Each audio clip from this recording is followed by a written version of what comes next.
ba si Kuya Jody? Ha? Umalis. Bumaba. Hindi, joke ko lang. A little longer than a few minutes later.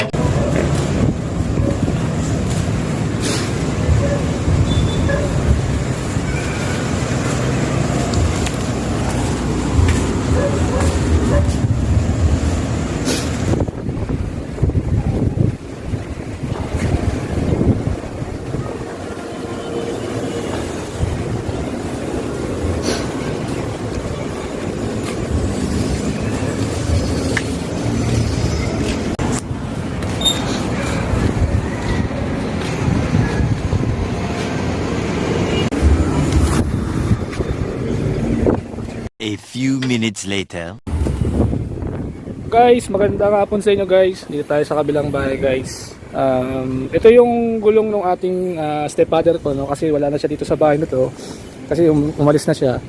So meron dito naiwan na gulong. And matagal na talaga to. Anuhin ko na lang to. Pupunas-punasan ko na lang to ng basa na piga. Tapos lilinisin ko lang to kasi maganda pa tong gulong na to. So 29er tong gulong na to. Ang brand niya is ano, ito, kaya na umusga. Yan. Size ano siya? Size 2.1 siya, 29. Yan, ito yung stock nung bike niya dati na gulong. So kasi naka Maxxis kasi siya na gulong na folding. Kasi tayo hindi tayo gumagamit ng folding tayo kasi XL lang naman kasi tayo eh.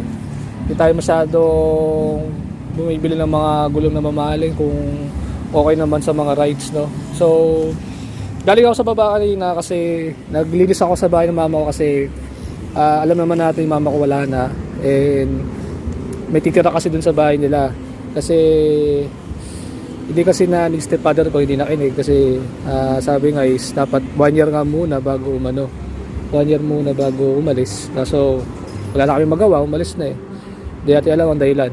So itong gulong na to is anin lang natin to, titingnan natin kung mabibenta natin para naman may magamit naman yung ibang rider na nangangailangan. So kita na naman, pera na yung gulong, so wala na kayong magiging problema dyan. Yan lang yung mga yun lang ibebenta natin, gulong, kasi wala na dito.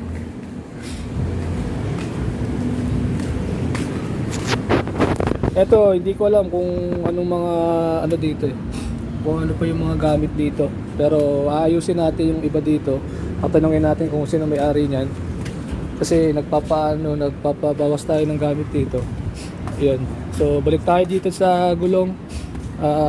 Pero na to siguro benta na lang natin to ng siguro 300 na lang yan, dalawa yan.